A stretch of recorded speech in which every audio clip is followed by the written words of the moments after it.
नाज़रीन इकराम, अस्सलामु अलैकुम वरहमतुल्लाहि वबरकातुहू। मैं सूफ़ी GM खलील क़ादरी अल चिश्ती इफ्तिखारी ख़ाके पाए पंजतन पाक फिर आपकी खिदमत में एक नया मौजू लेकर हाज़िर हुआ हूँ। मगर इससे पहले अगर आप हमारे चैनल पर नए हैं तो प्लीज़ हमारे चैनल को सब्सक्राइब कीजिए, लाइक कीजिए, शेयर कीजिए और बेल ऑल का बटन दबाना ना भूलें ताकि हमारा आने वाला हर वीडियो आप तक जल्द अज जल्द पहुंच सके। अज़ीज़ान मोहतरम, आज हम जिस मौजू को छेड़ने वाले हैं उस मौजू का उन्वान है ओम का रहस्य। ओम का रहस्य यानी ओम का राज।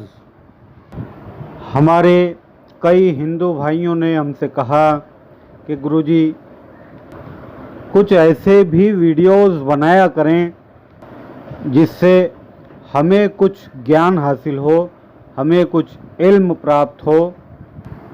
उन्हीं भाइयों के कहने पर ये वीडियो बनाया जा रहा है जो हिंदी में बयान किया जाएगा, जिससे हिंदू भाई आसानी से बात की तह तक पहुंच सके और मुकम्मल तौर पर उनको ये बात समझ में आ सके। हिंदू धर्म ग्रंथों में ओम या ओम को ही एकमात्र मंत्र माना गया है। प्रत्येक मंत्रों के आगे इस मंत्र का प्रयोग होता है।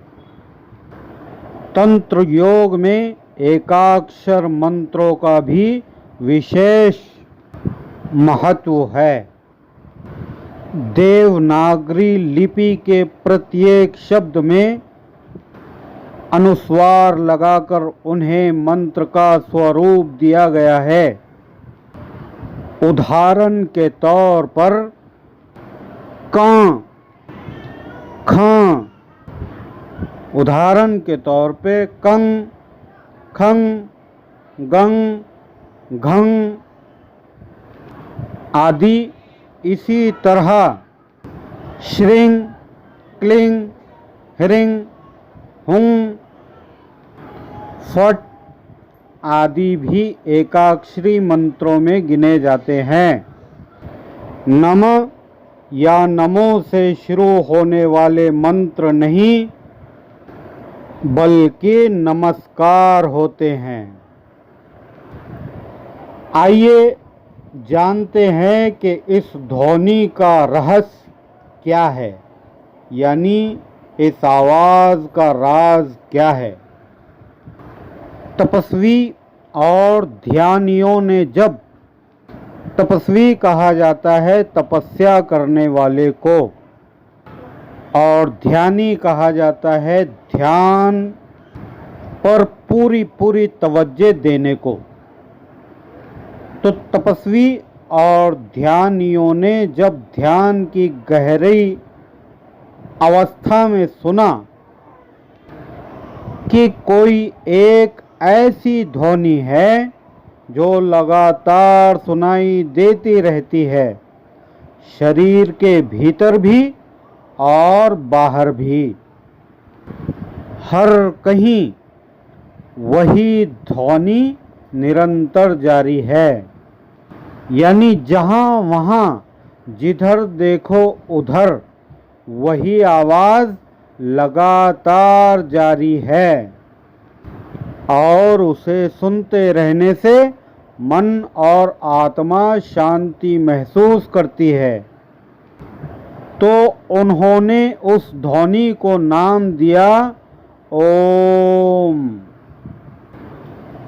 प्रिय या अप्रिय शब्दों की ध्वनि से क्षोता और वक्रता दोनों हर्ष, विषाद, क्रोध, घृणा, भय तथा कामेच्छा के आवेगों को महसूस करते हैं। अप्रिय शब्दों से निकलने वाली ध्वनि से मस्तिष्क में उत्पन्न काम, क्रोध, मोह, भय, लोभ आदि की भावना से दिल की धड़कन तेज हो जाती है, जिससे रक्त में यानी खून में टॉक्सिक पदार्थ पैदा होने लगते हैं। इसी तरह प्रिय और मंगलमय शब्दों की ध्वनि मस्तिष्क, हृदय और रक्त पर अमृत की तरह आह्लादकारी रसायन की वर्षा करती है। कहा जाता है कि ये एक ऐसी ध्वनि का प्रतीक है जो किसी के सहयोग से उत्पन्न नहीं हो रही है, बल्कि अनाहत ध्वनि है जो संपूर्ण ब्रह्मांड सहित मनुष्य के भीतर निरंतर जारी है।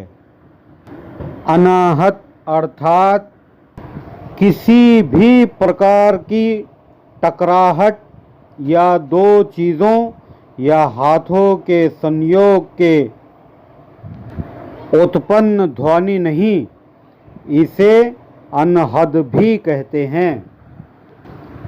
ओम शब्द 3 ध्वनियों से बना हुआ है। अ, उ, म।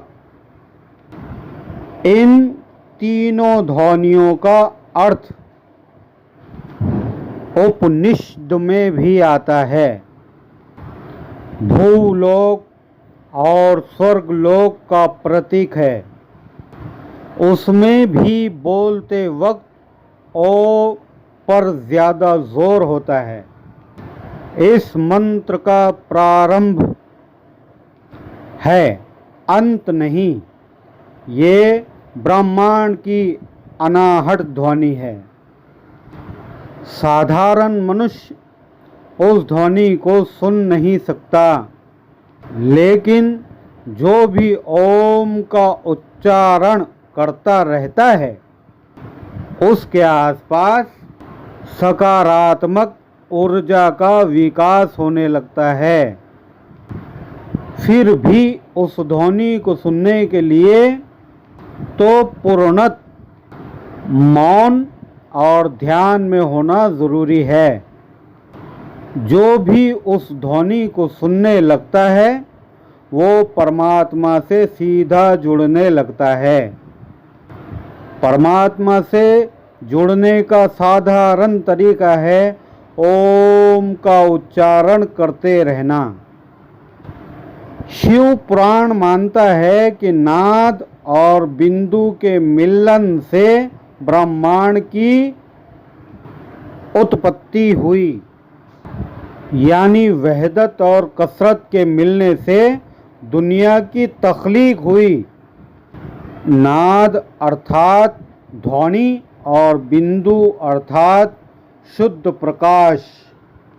ये ध्वनि आज भी सत्य जारी है। संपूर्ण ब्रह्मांड और कुछ नहीं, सिर्फ कंपन, ध्वनि और प्रकाश की उपस्थिति ही है। ओम की ध्वनि में ये शक्ति है कि ये इस ब्रह्मांड के किसी भी ग्रह को फोड़ने या इस संपूर्ण ब्रह्मांड को नष्ट करने की क्षमता रखता है। ये ध्वनि सूक्ष्म से भी सूक्ष्म और विराट से भी विराट होने की क्षमता रखती है। सभी ज्योतिर्लिंगों के पास स्वत ही ओम का उच्चारण होता रहता है। यदि आप कैलाश पर्वत या मानसरोवर झील के क्षेत्र में जाएंगे तो आपको निरंतर एक आवाज़ सुनाई देगी, जैसे कि कहीं आसपास में एरोप्लेन उड़ रहा है। लेकिन ध्यान से सुनने पर यह आवाज़ डमरू या ओम की ध्वनि जैसी होती है। वैज्ञानिक कहते हैं कि हो सकता है कि यह आवाज़ बर्फ़ के पिघलने की हो। ये भी हो सकता है कि प्रकाश और ध्वनि के बीच इस तरह का समागम होता है कि यहाँ से ओम की आवाज़ें सुनाई देती है। उसके उच्चारण से शरीर और मन के भीतर एकाग्र करने में मदद मिलती है। दिल की धड़कन और रक्त संचार व्यवस्थित होता है। इससे मानसिक बीमारियां दूर होती है, काम करने की शक्ति बढ़ जाती है। सभी मंत्रों का उच्चारण जीभ, होंठ, तालू, दांत, कंठ और फेफड़ों से निकलने वाली वायु के सम्मिलित प्रभाव से संभव होता है। इससे निकलने वाली ध्वनि शरीर के सभी चक्रों और हार्मोन स्त्राव करने वाली ग्रंथियों से टकराती है। इन ग्रंथियों के स्त्राव को नियंत्रित करके बीमारियों को दूर भगाया जा सकता है। उसका उच्चारण करने वाला और उसे सुनने वाला दोनों ही लाभान्वित होते हैं। ओम के उच्चारण का अभ्यास करते करते एक समय ऐसा आता है जबकि उच्चारण करने की आवश्यकता नहीं होती। आप सिर्फ आँखों और कानों को बंद करके भीतर उसे सुने और वो ध्वनि सुनाई देने लगेगी। भीतर प्रारंभ में वो बहुत सी सूक्ष्म सुनाई देगी और बढ़ जाएगी।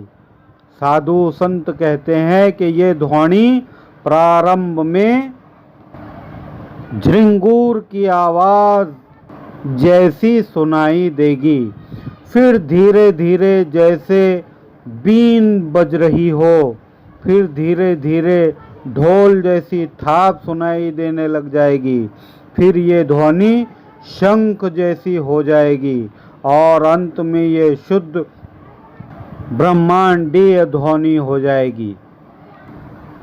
फिर शिष्य को ध्यानकरण से शुद्धिकरण में आने में बहुत आसानी होती है।